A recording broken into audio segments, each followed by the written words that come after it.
Hola Iglesia Camino de Salvación, el Señor les bendiga. La paz de Cristo sea con cada uno de ustedes que nos acompañan en esta transmisión. El día de hoy vamos a ver un tema, para aprender a vivir. ¿Qué necesitamos para aprender a vivir? ¿De acuerdo a la voluntad de Dios? Claro, tenemos que conocer qué es lo que Él pide de nosotros. Quiero que vayamos allá al libro de Éxodo capítulo 21, donde podemos encontrar algunas leyes específicas de lo que Dios le está diciendo al pueblo de Israel que deben de hacer o que no deben de hacer. ¿Sí? Y ustedes pensarán, ¿cuántas leyes? ¿Por qué tantas cosas que hay que seguir? Dios es un Dios muy específico, que Él de manera clara y precisa nos describe lo que espera que hagamos.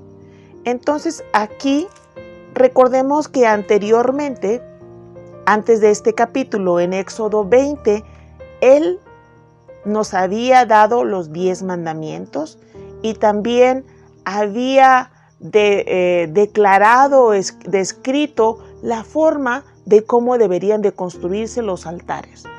¿Para qué? ¿Cuál era el objetivo de esto? Para que la idolatría no se mezcle con la verdadera adoración a Dios. Entonces Moisés sigue escuchando, sigue recibiendo indicaciones de parte de Dios que nos los hace saber en esta parte. ¿Qué tiene que ver todas estas leyes con nosotros? Aunque parezca increíble, pero sí tiene que ver mucho con nosotros.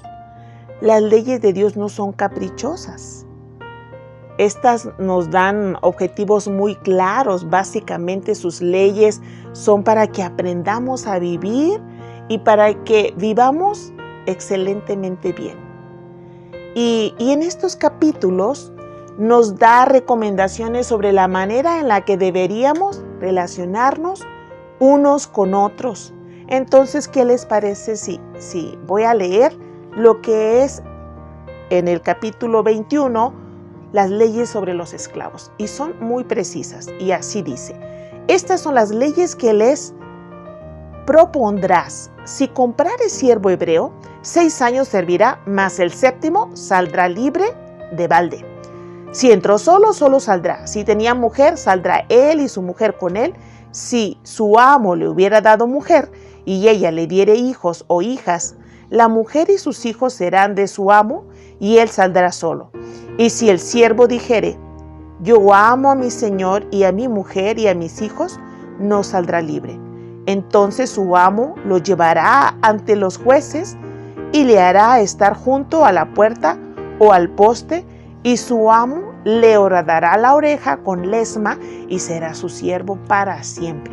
Cuando alguno vendiere su hija por sierva, no saldrá ella como suelen salir los siervos, si no agradare a su señor, por lo cual no la tomó por esposa. Se le permitirá que se rescate y no la podrá vender a pueblo extraño cuando la desechare. Mas si la hubiere desposado con su hijo, hará con ella según la costumbre de las hijas. Si tomare para él otra mujer, no disminuirá su alimento, ni su vestido, ni el deber conyugal.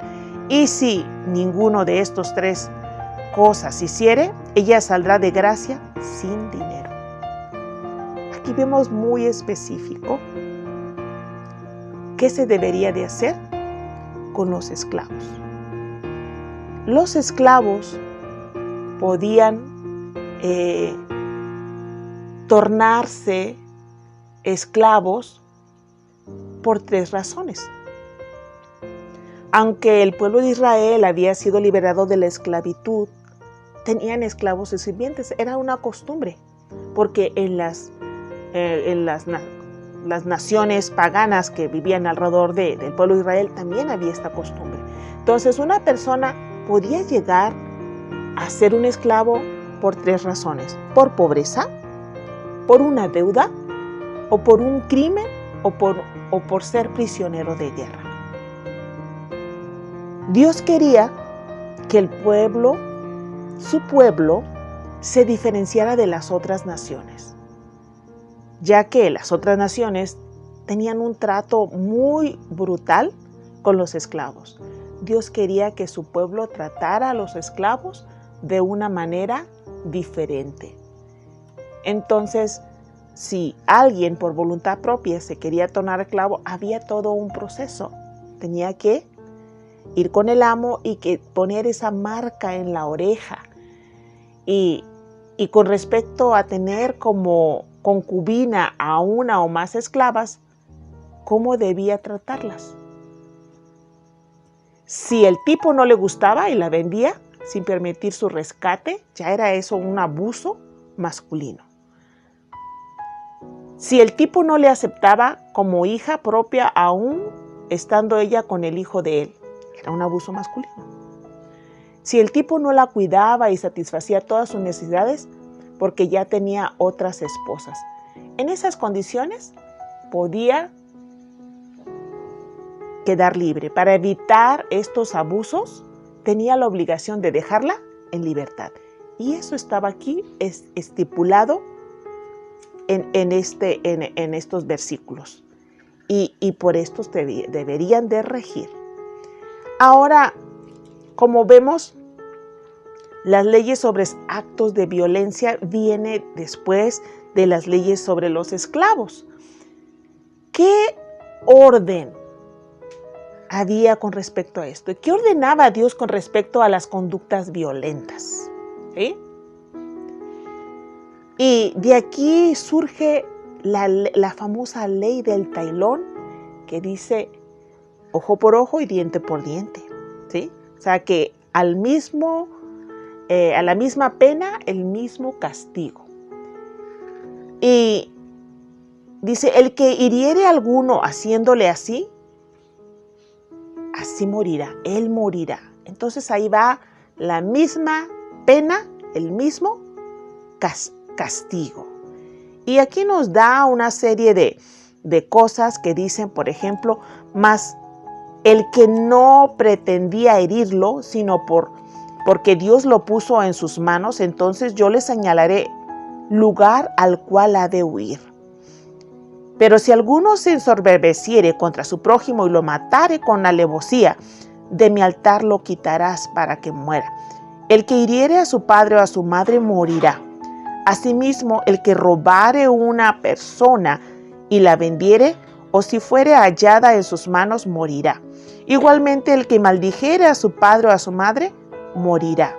Además, si alguno riñere y uno hiriere a su prójimo con piedra o con el puño, y éste no muriere, pero cayere en cama, si se levantare y anduviere fuera sobre su báculo, entonces será absuelto el que lo hirió. Solamente le satisfará por lo que estuvo sin trabajar y hará que le cure. Y si alguno hiriere a su siervo o a su sierva con palo o muriere bajo su mano, será castigado.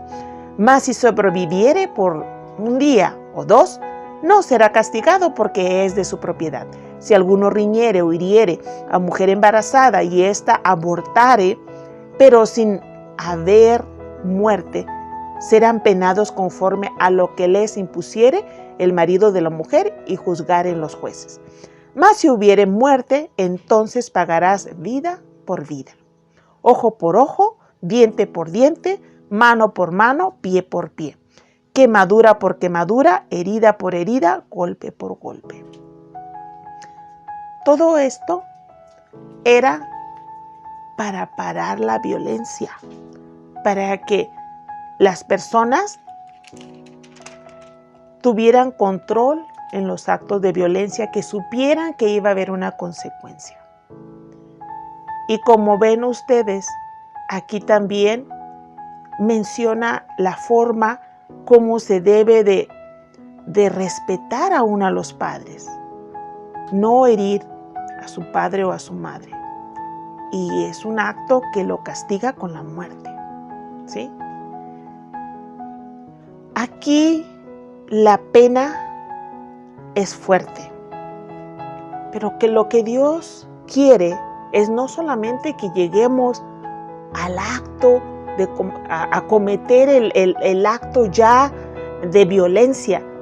Ahora Dios va al corazón de cada uno, a la intención, a lo que hay en el corazón. Dios, que conoce y discierne los pensamientos de los seres humanos, Él desde ahí empieza a juzgar.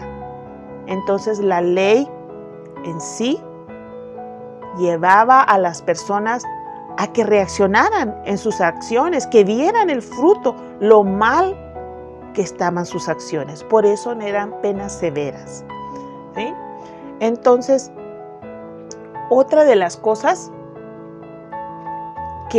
algo que aquí es muy interesante y que dice que sí, más el que no pretendía herirlo, sino que Dios lo puso en sus manos, entonces yo te señalaré el lugar al cual ha de huir. Existían unas ciudades de refugio donde las personas que por accidente ocasionó que otra persona muriera, ahí tenían que huir. Entonces, todos esos detalles estaban aquí estipulados. Muy bien. Entonces, otra de las leyes que también aquí maneja son las leyes sobre responsabilidades de amos y dueños.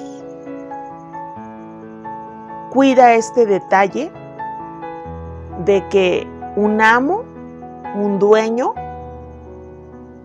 tiene responsabilidad sobre el trato que le dé a sus súbditos. Dice, si alguno hiriere el ojo de su siervo o el ojo de su sierva y lo dañare, le dará libertad por razón de su ojo.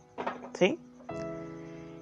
Y con respecto a los animales, el trato, la responsabilidad que implica el tener algún animal y que este animal llegue a causar daño es muy específico. Dice, si un buey acorneare a hombre o a mujer y a causa de ello muriere, el buey será apedreado.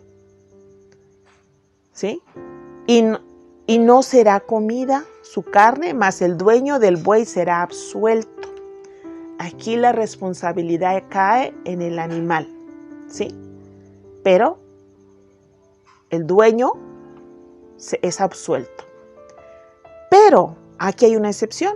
Pero si el buey fuere acorneador desde tiempo atrás y a su dueño se le hubiere notificado y no le hubiere guardado y matare a hombre o mujer, el buey será apedreado y también morirá su dueño. Aquí existe una responsabilidad por parte del dueño porque tenía ya conocimiento, ¿sí? Entonces, todas estas leyes son muy específicas para ayudar al pueblo a saber cómo relacionarse con los demás, qué era lo que debían de acatar y qué en caso de que algo aconteciera, cuál era su responsabilidad. Dios es un Dios que nos dejó esas leyes tan específicas, porque si no hubiera leyes, imagínense si no hubiera leyes. Todo sería un gran desorden. Dios es un Dios de orden. Cada uno impondría sus propias reglas y reinaría el caos. A esto se le llama anarquía. Pero además las leyes de Dios nos libran de lo malo, ¿sí? Malas decisiones, malas actitudes, malos consejos, malas relaciones, malas compañías. Y sus leyes nos revelan algo de la forma de ser de Dios. En otras palabras, nos enseñan a vivir más y mejor, ¿sí? Entonces, es importante que busquemos conocer esas leyes de Dios. ¿Qué es lo que Él pide de nosotros? Ahora, sé que en la actualidad es difícilmente ver situaciones de esclavitud, de esclavizar a una persona, pero muchas veces nosotros por voluntad propia nos podemos esclavizar a algo o a alguien, ¿sí? Ahora, ¿eres tú esclavo de algún tipo de vicio o adicción? ¿O de alguna enfermedad? Dios es el libertador. Él tiene poder para librarte. ¿Qué es lo que tienes que hacer? Así como ese esclavo quería ser propiedad de un amo, tenía que venir por voluntad propia y decir: yo quiero seguir sirviéndote. Dios quiere que tú le sirvas a Él, que tú seas su siervo. Él quiere ser tu amo, porque Él es un Dios de amor. Es un amo que sabe tratar a sus siervos con amor. Acerquémonos a Él, busquemos su voluntad, tratemos de conocerle y saber qué es lo que pide de nosotros, para que nosotros podamos aprender a vivir mejor cada día. Que Dios te bendiga.